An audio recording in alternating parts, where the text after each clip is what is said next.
888. 4-8. 4 aces. All right, so we're gonna go to edit because we're gonna do program management. We're gonna go to program. We're going to go to the folder view, device change, USB. So if the program has a file extension, so a .nc, .txt, anything like that, you have to do it this way. If it does not, you can eliminate a couple of steps. They will have it. But yes, the only way they would not is they'd have to go physically remove it before they came over here. So then they're just going to go highlight the one that they want. Yep. And they're going to go,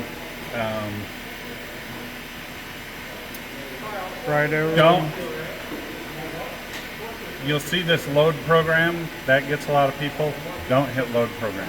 Because that's going to drip feed it, basically. Well, what it does is it actually puts it into, it creates a folder in the directory called USB, and it sticks it in there, but it's kind of like a temporary memory. Oh, yeah. And so the next time you tell it to load a program, it's going to override the program that was there. Yep.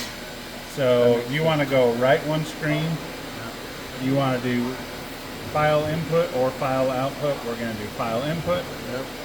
We're going to say fget because that gets the file name. It's highlighted. Yep, the one that's highlighted. Then we're going to say fset. So right now it's got that file name. You can type that file name in if you wanted. But when I said fget, because it was highlighted, it puts it right there. Then when I say fset, that's going to move over here. Okay. So now that has been set as that's the file it's going to import. And then I just say execute. It's 888. The 8,000 programs are protected currently on this machine. Is there a reason they should be? I mean, I don't want to. We'll use 8,000 sometimes for like, I'll use it for macros and stuff like that. 9,000s are the real critical ones. That's your tool changer, all those types of things. 8,000, you're fine to use.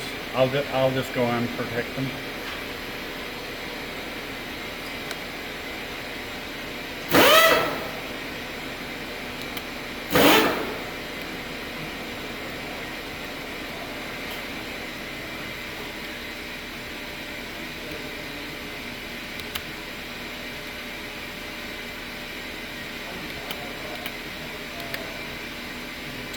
All right, let's do this again. Push it down, F input, F get, F set, execute. It'll work. Still inputting, must Now have it's a done. pretty big program. It's got an adaptive in it. Adaptive, yeah, I was gonna Yeah, say, it's big got fat- surfacing or adaptive It's in got it. an adaptive from Fusion 360, and those are giant. They are. They're crazy. Then you're gonna go device change, go back to CNC memory. You see it brought 888 in, and it made it the active program. I like it. And then if you wanted to output a program, say you made some changes here at the control and you wanted to output it, Yes. you could just say 0888 8 F output X key. Whoa, look at that. Did it So already have you're USB to output to? Or It knows that based on what's plugged in? what channel. Oh, that's why. Gotcha. Yep, it's going to output it to the default channel. Yeah. So I got a question. How would I like batch out a bunch of programs? Because we do that every year on these machines because we have to remove old programs. So if I wanted to batch out a bunch of programs, So you can do it a couple of ways.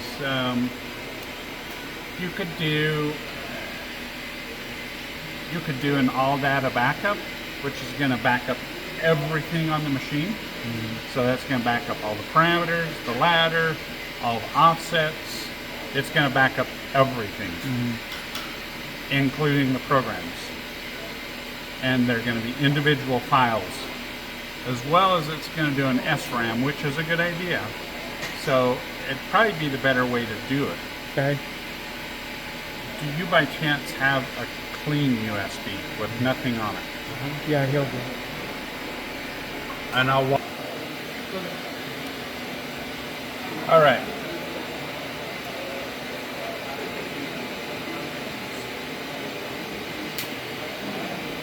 So this is going to be done through the S2 or the system key.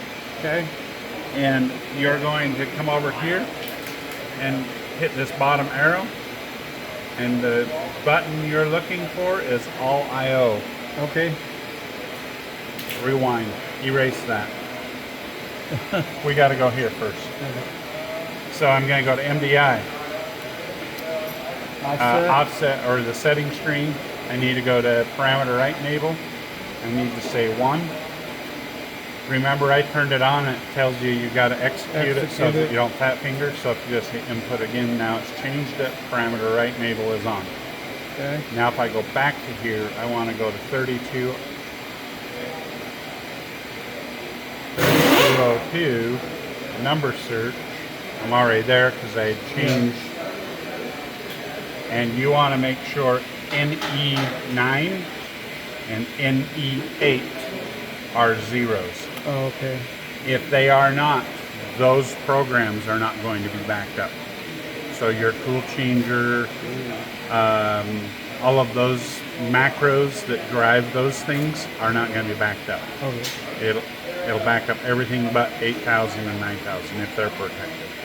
They're both zeros. So now I can go here, go down, all I/O. I'm going to go down some more so I can do individual things. So if you just wanted to do just programs, you could just say programs. I'm going to keep going. All data. All done.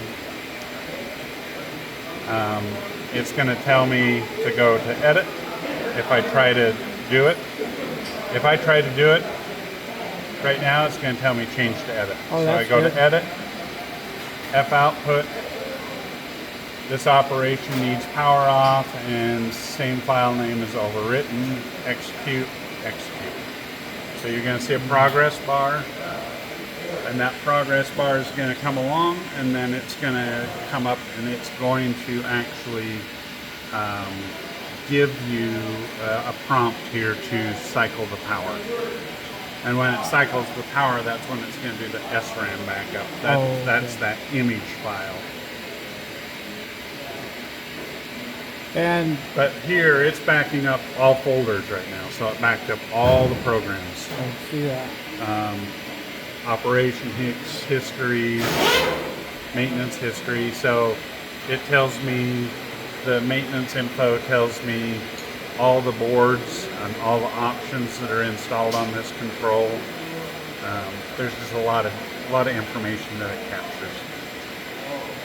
And then I just stick that out on your server.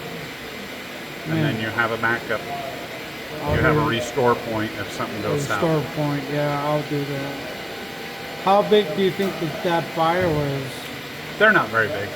I mean, we have hundreds and hundreds, and if not thousands of them on our server, and they're not super huge. So I'm getting towards the end. It's going to pop up, and it's going to tell me power must be off, turn power off and back on again to do an SRAM and user file. Okay. So I'm going to e-stop, off, release e-stop, back on. So to turn the power off, do you hit the e-stop? Is that just a do-on thing, or is that? They've changed that in the years past. You have to actually have e-stop active before you can power off now. Okay. You didn't used to have to. You used to be able to just power off. But it's just a good practice because e-stop's going to kill all the power to the servo amplifiers and everything. Oh, okay. And then you can power down. Makes sense. That way you don't chance. So right here now it's doing the SRAM backup. Okay. Then it's going to do a user data backup. And then it will, once it's done, it'll continue to boot and boot back up as normal. And then That's it. you're all backed up and ready to go. Cool. Thank you. Yeah, Thank you for showing me that. that's what I would do. I'll do that.